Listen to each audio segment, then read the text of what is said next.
We we are live from two different spaces in the United States. I am in We've never done this before. We're trying something new. no, I'm in Bluntsville. Roger's in Huntsville, and It's like you're veiled. It's like you're covertly trying to hide where you are. I look at that I'm in an like me. I'm undisclosed location. I on need to use the Bruce's voice an thing. undisclosed location. We're talking Right. about a sensitive topic today, and so I don't need people to know where I am. I lied about Bluntsville. I'm actually somewhere else, That's what you need to undisclosed. say. You're in Bluntsville. We Bluntsville. both know it. Okay. Yeah. We both know what that's code for. So yeah, I'm seeing a lot of really good things from the Broncos. They're playing close games. They're winning more than they're losing. They're beating good teams. They're almost beating one of the best teams in the AFC. The quarterback is developing. Roger, even when I watch Bo Nix, like his numbers aren't great in some games, but do you realize how many drops he's been faced with? Right. The guy is throwing it on the Okay. money. I mean, on the money. It's right Yeah. where I mean, even the announcers are like, okay, a 3-year-old can make that catch. It's just right there. Right. That's It's like, I could have so done. like his numbers could be like he had two interceptions in one game that were on the hand of his tight end. Both of them whisked off the hand into someone else. Well, if your guy doesn't make the catch, right, Right. it's just not on the quarterback. But he's Well, throwing it into some beautiful windows. I think the coaching is perfect for him. I mean, Sean Payton's mindset perfect for Bo Nix. I'm starting to see some good things out of the defense. 9 sacks on well, Jalen Hurts. the defense is one of the best in the NFL. Might be the best. And I heard somebody allude to that, some Yeah. national media. What's fun for me is Drake how May. fascinatingly similar our two teams are. So, okay, both teams are 4-2, tied for the lead in their division. Yep. We technically have the lead because we and you guys are We have a technically second tiebreaker. place, but right, we have the tiebreaker over Buffalo. So both of our teams are 4-2, tied for the lead in their division. Both are on a 3-game winning streak. Both Yep. teams have found their quarterback, They're getting um, better. Yep. and those quarterbacks from the same class, same fun class. So they both got their guy in the same class. Yeah. They're both, um, yeah. Even How's this your last week, defense? Yeah, I haven't been able to, obviously we don't get the Patriots here, so I haven't even seen a game, but I see the highlights. And then the highlights, they show me Drake May, and I'm like, that kid's he's he's finding the open receiver, which oh is gosh, half the work of a quarterback. The right. second half is getting it to said receiver. Well, so he's got statistics that, like, through the first five, this is one of those fun statistics. Through the first 5 games, one of only 4 quarterbacks under the age of 24 who's ever had 5 straight games over 200 yards passing, over 100 quarterback rating. Um, Yeah, that's the other crazy. ones are named Tom Brady, Dan Marino, and Dak Prescott. Yeah, Um, the difference in your quarterback and mine is minus 32. Otherwise, he would be in that same stat even, because he played for 10 years in college. he, He slightly exceeded Chris Winkie in terms of college he eligibility. is, but you can get a couple more good years out of him. Couple more good Um, years. It'll be right. great. And then he's so anyway, it's just funny how Yeah. now where the similarities end, your division is a lot tougher than ours, and our schedule is a lot easier. I mean, But we're right now, learning our how to schedule going forward is ridiculously fun. yeah, ours is hard, but we're learning how to win close games. We're learning how to come from behind, which is more important to me than holding on to the lead. I mean, I always want a team to hold on to the lead, but a team that can Right. come from behind says there's a little bit of moxie there. Like there's certain games where they just dominated and they were ahead the whole time. Others were close defensive struggles, like the Jets in England. But that that that was ugly. their comeback win to me The was the fist most fight. impressive win. When you're Yeah. down and it's fourth quarter it tells you a lot about the team if they can, hey, we're going to stay with our game plan or make whatever adjustments we need to. And that's the thing I like about coaching. You and I both talk about coaching is so important mid-game. Yep. Like, what do we change if we're down? What do we need to do differently? Anyway, it's going to be fun to watch how that plays out the rest of the year. It's the other similarity. We both have very good NFL coaches, both teams, Yep. established guys. Um, so yeah, it will be. And then moment of silence for our sister Holly's team. But Well, in a moment of silence for Bill Belichick, who should have stayed retired. He'll still Bill's go not. down as the greatest of all time in the pros, but he could go down as the WOT, the worst of all time in college. He's not finishing well, and unfortunately, didn't No. finish well even in the NFL. He just didn't. He Yeah. didn't go out well.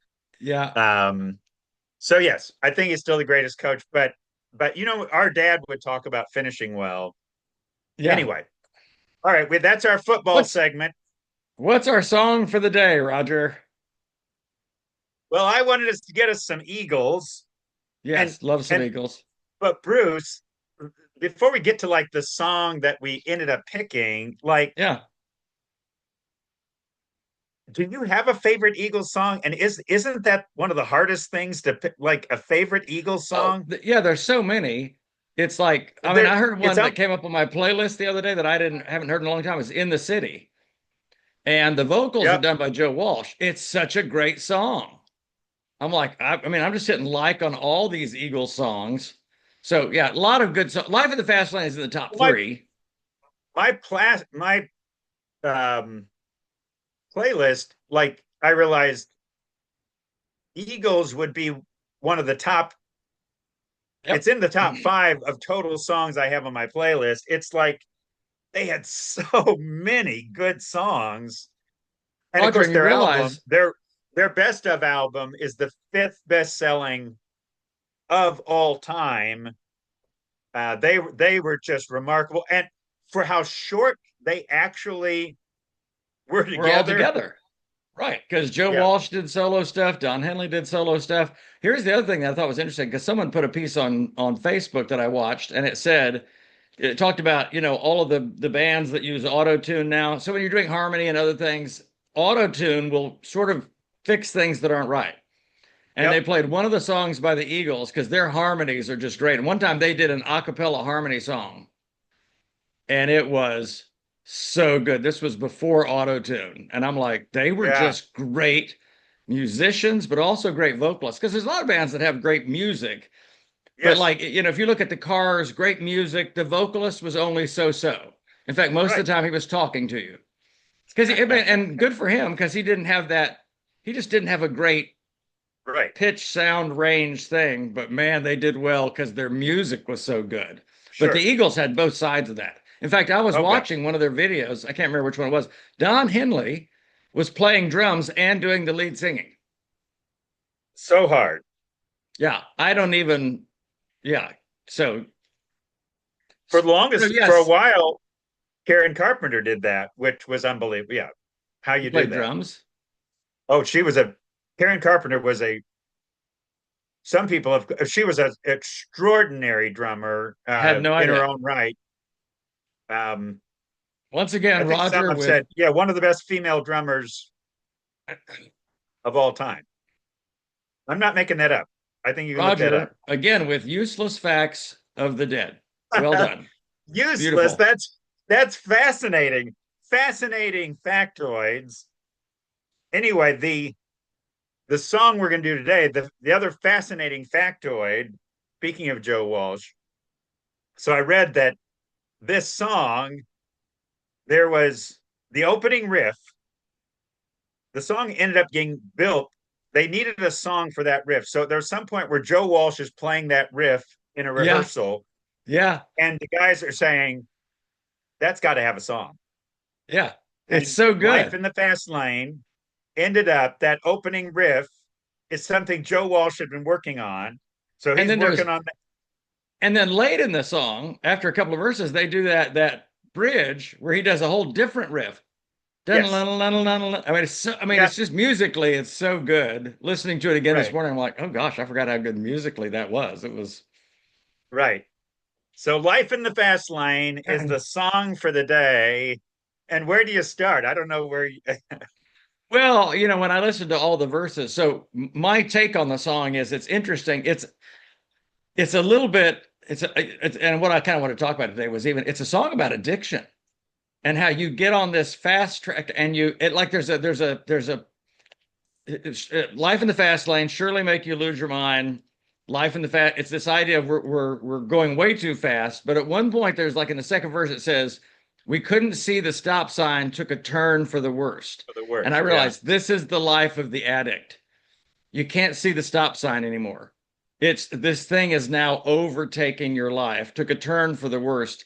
I'm watching the on Netflix. There's just a two episode series on Charlie Sheen. It's called Yeah. AKA Charlie Sheen, and you talk about life in the fast lane, and it is so sad. Number one, he's younger than me and looks older, Yeah. understandably, but he talks openly and honestly about three different addictions that he had, basically alcohol, drugs, and then sex. Yeah. He literally in the Heidi Fless like Madam story, like he spent over Yeah. $100 million on prostitution. Oh gosh. Can you imagine that? Wow. So you talk about you can't see the stop sign, and any addiction, that's what happens. There's no stop. The only thing that's going to stop you is like dying. And he talked about this is when he was fairly young. This was in the 80s when his entire family and friends like did an intervention. Like they were inviting him for his dad's birthday party, and he's like, "Great, I'll be there." And he walks in, and there's a giant circle of all these friends and family. I think this is an odd party.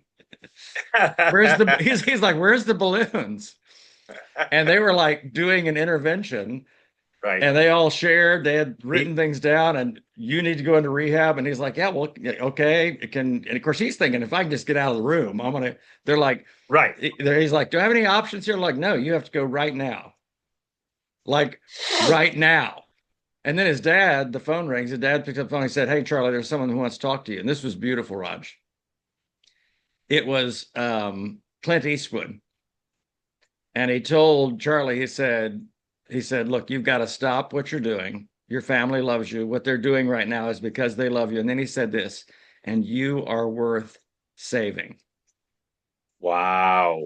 That was so Wow. powerful. So anyway, it just made me think about the life of addiction. They're in the fast lane. They can't. They're just trying to get off the highway. They can't. They keep missing they keep missing the exits. But They Bruce, they've been that up and yeah, down the highway and haven't seen a gosh darn thing. right. One of my favorite lines. They're just so I'm like, I powerful can't there. remember what they did on the radio back in the day. Yeah. On my playlist, it's not gosh darn. No, it's not on YouTube Music.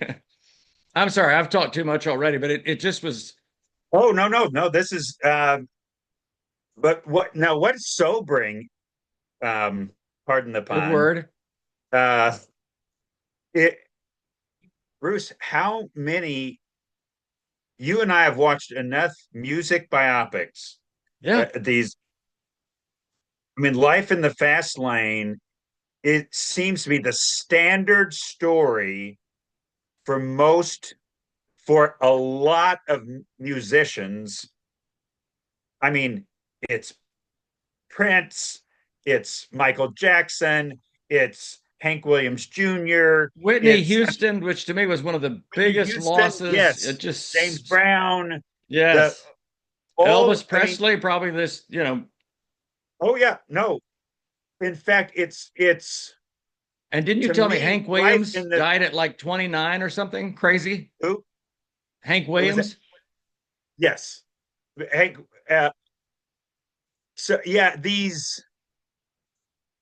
but story after in other words, most musicians, like you could play this song for their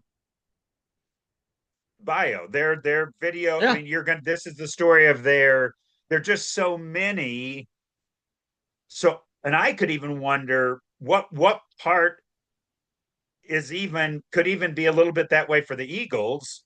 Oh, Uh, absolutely. No, their song Hotel California, you can check out anytime you like, but you can never leave.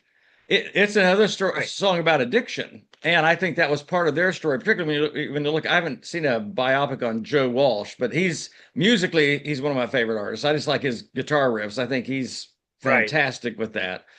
But yeah, that idea that once you're on this super highway in the fast lane, it's hard to get out of it. It's hard to get out of it. And Even his song, Joe Walsh's song, um, "Life's Been Good." life's been good to me so far. Yeah.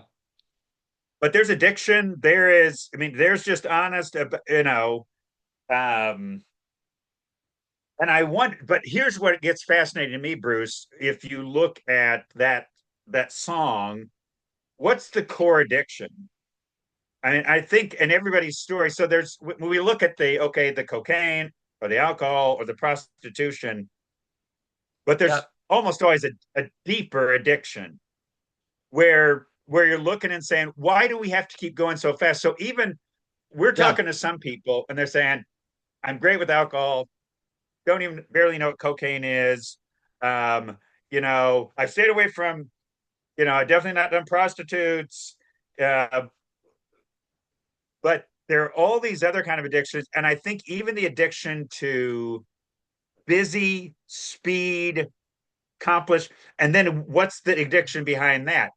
Is it is the addiction um, finding identity, being Yeah. important, affirming my is Significance, significance, successful. how I'm seen. Is it image management? Is it um, making money? Yeah. Is it um, having more? Even this idea that we've just seen with so many musicians, like you can't slow down. Your fans and certainly your label don't Yeah. ever want you to slow down. No, So there's they no want you on the boundaries road, an album a year, touring. Uh, because So, they're getting, yeah, so I think for the average American, and I'm even going to say maybe the average Christian American, because we're all addicts. Different people good. will come in Yeah. my office We're and all, they're yes, like, well, that's part of what I'm getting at. they'll say, well, I have an addictive personality, or someone in my family does. I'm like, I just look at them and go, we all have an addictive personality. Yep. This is just me, and I've been giving this some thought for I a love that. while now. I think the number one addiction in the United States is security. And it's security slash comfort. And this is why fear-based advertising works so well. Wow.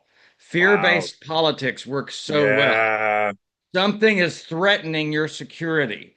Something is threatening your safety net, Comfort. your comfort zone, Yes. and we're going to protect you from that. And I'm like, as followers of Jesus, we simply have security, whether Social Security exists or not, whether we have financial security or not, whether we have health insurance or not. It, we have the security of never will I leave you, never will I forsake you. God's always going to be with us. And I just realize how easy it is for any of us to get Yeah. into what I would call, maybe we're not doing drugs and sex and alcohol and other addictions, but we are. If you the idea is, how do you know if someone's an addict? Well, how hard will they hang on to the thing if you try to take it away? Right. It's like that commercial we loved years ago. Oh, I can quit anytime I want. I Not can today. stop anytime. Maybe later. Not now, maybe later. But I had a friend that just got out of rehab in the last month, and he said I finally had to come to the place where I admitted to myself, step one, my life is unmanageable and I need a higher power. And he Yeah. argues, and I agree, that's the only way out of addiction. It's the Yeah. only way out of addiction. Only God can save us from that. And I think it's part of why the 12-step program works so well. It begins with God and ends with God. The 12 step is saying, having had a spiritual epiphany, I can't remember exactly the word that they use, but a spiritual connection with God. I know now going forward. So it begins there and ends there. It's just, anyway, we could talk all day about it, but since I I don't have I Zoom Pro, we've only got 6 minutes. So you better say important things. Oh, this ends in 6 minutes? Yeah.